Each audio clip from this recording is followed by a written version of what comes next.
আইন বা ল পড়ে শুধুমাত্র আইনজীবী বা বিচারপতির পেশাই অপশন ছিল। কিন্তু এখন আইন নিয়ে স্নাতক ও স্নাতকোত্তর পড়াশোনা করলে আদালতের বাইরেও নানা রকম পেশার রাস্তা খুলে যাচ্ছে। নমস্কার, আমি তরিৎ, আর আপনারা দেখছেন ক্রিয়েটার গাইড টিপস। আজ আপনাদের সামনে নিয়ে আসতে চলেছি বিএ ব্যাচেলর অফ আর্টস এবং এলএলবি ব্যাচেলর অফ লজ এর সংযুক্ত কোর্সটি এমন একটি দ্বৈত ডিগ্রি প্রোগ্রাম যা আইনের সঙ্গে সামাজিক বিজ্ঞানের বিষয়গুলি যেমন রাষ্ট্রবিজ্ঞান, সমাজবিজ্ঞান, অর্থনীতি এবং ইতিহাসকে একত্রিত করে। 5 বছরের এই প্রোগ্রামটি আইন পেশার প্রতি আকৃষ্ট পড়ুয়াদের জন্য অত্যন্ত জনপ্রিয়, কারণ এটি সামাজিক কাঠামো এবং গতিশীলতার বোঝার পাশাপাশি আইন শিক্ষা সম্পর্কে একটি মজবুত ভিডিও প্রদান করে। ভিডিওটি প্রথম থেকে শেষ অবধি দেখুন, আশা করছি আপনাদের কাজে লাগবে। ভারতে বিএ এলএলবি প্রোগ্রামে ভর্তি হতে গেলে প্রার্থীদের যেসব যোগ্যতা অথবা শর্ত পূরণ করতে হয় সেগুলো হচ্ছে এই রকম। পড়ুয়াদের যে কোনো স্বীকৃত বোর্ড থেকে উচ্চ মাধ্যমিক মানে 10+2 বা সমতুল্য পরীক্ষায় উত্তীর্ণ হতে হবে। বিএ এলএলবি কোর্সে ভর্তির ক্ষেত্রে সাধারণত ন্যূনতম 45% থেকে 50% পর্যন্ত নম্বরের প্রয়োজন, যদিও এটি সংশ্লিষ্ট উচ্চশিক্ষা প্রতিষ্ঠানের উপরেই নির্ভর করে। এক একটি কলেজ এবং বিশ্ববিদ্যালয়ের সাপেক্ষে নম্বরের পরিবর্তন হতে পারে। এবার আসি বয়স সীমায়। যদিও বার কাউন্সিল অফ ইন্ডিয়া বা বিসিআই আগে যে বয়স সীমা বেঁধে দিয়েছিল, সাম্প্রতিক বছরে সেই বিধির ক্ষেত্রে কিছুটা হলেও শিথিল করেছে। তবে কিছু প্রতিষ্ঠান এখনো পড়ুয়ার বয়স সীমাকে মান্যতা দেয়, তাই নির্দিষ্ট প্রয়োজনীয়তা যাচাই করা অবশ্যই বাঞ্ছনীয়। এটা যে শিক্ষাক্ষেত্রে আপনারা অ্যাডমিশন করবেন সেখানে আপনাদের জেনে নিতে হবে বয়সের সীমাটা। পরীক্ষা কি না, সাধারণত জাতীয়, রাজ্য অথবা বিশ্ববিদ্যালয় স্তরের প্রবেশিকা পরীক্ষার প্রাপ্ত নম্বরের ওপর ভিত্তি করেই ভর্তির প্রক্রিয়া সম্পন্ন হয়। সাধারণ প্রবেশিকা পরীক্ষার মধ্যে রয়েছে কমন ল টেস্ট বা CAT, all India law entrance test AILET এবং law school admission India test. বিশ্ববিদ্যালয় ভিত্তিক প্রবেশিকার মাধ্যমেও ভর্তি হয়। সিলেবাসে কি কি আছে না, বিএ এলএলবি পাঠ্যক্রমটি আইন ও সমাজ বিজ্ঞান সম্পর্কে একটি সামগ্রিক ধারণা দেয়। এই প্রোগ্রামটি 10টি সেমিস্টারে বিভক্ত। মাথায় রাখবেন যে এই প্রোগ্রামটি কিন্তু 10টি সেমিস্টারে বিভক্ত এবং সাধারণত যে বিষয়গুলি আমি এখন বলতে যাচ্ছি সেই বিষয়গুলি অন্তর্ভুক্ত থাকে।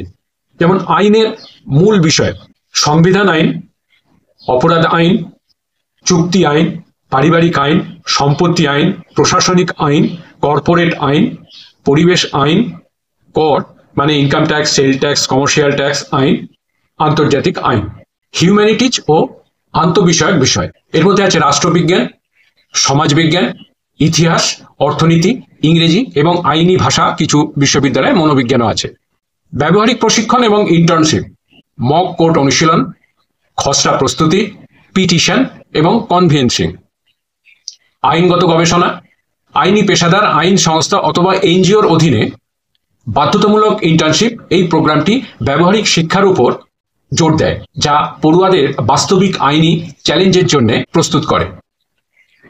উচ্চতর পড়াশোনার বিকল্প: বিএ এলএলবি পাস করার পর ছাত্রছাত্রীরা একটি নির্দিষ্ট আইনি ক্ষেত্রে বিশেষজ্ঞ হওয়ার জন্য উচ্চতর পড়াশোনার বিকল্প হিসেবে নানা কোর্স বেছে নিতে পারে। কিছু জনপ্রিয় বিকল্প: মাস্টার অফ লজ বা এলএলএম, 1 বা 2 বছরের স্নাতকোত্তর ডিগ্রি। এখানে কর্পোরেট আইন, অপরাধ আইন, মানবাধিকার, মেধাস্বত্ব আইন এবং আন্তর্জাতিক আইন পড়ানো হয়। বিচার বিভাগীয় পরিষেবা পরীক্ষা: বিচারক হওয়ার জন্য রাজ্য স্তরের বিচার বিভাগীয় পরীক্ষার প্রস্তুতি।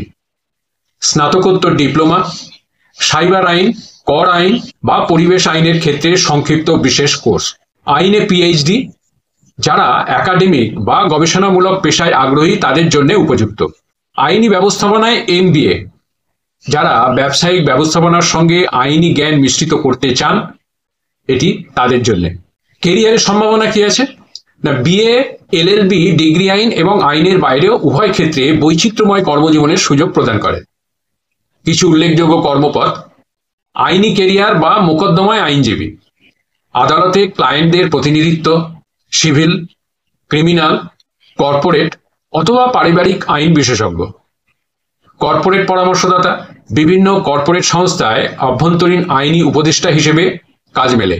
একত্রীকরণ, অধিগ্রহণ, সম্মতি এবং আইনি বিরোধ পরিচালনা।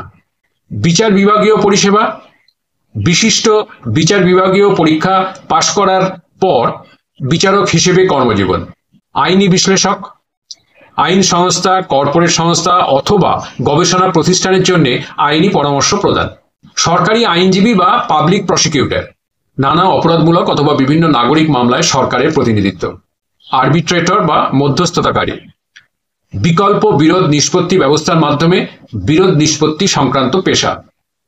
সিভিল সার্ভিসেস, আইনি ও মানবিক বিষয়ে জ্ঞান থাকার কারণে বিএ এলএলবি স্নাতকেরা ইউপিএসসি এর পাশাপাশি বিভিন্ন রাজ্য সরকারি প্রতিযোগিতামূলক পরীক্ষায় বসতে সক্ষম।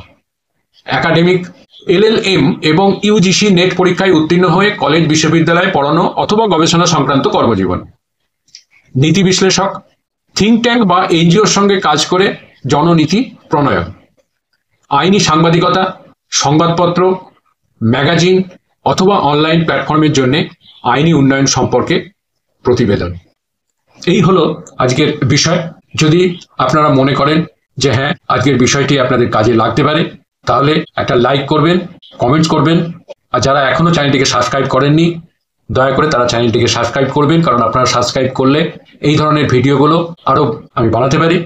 ভালো থাকবেন, পাশে থাকবেন। ধন্যবাদ, নমস্কার।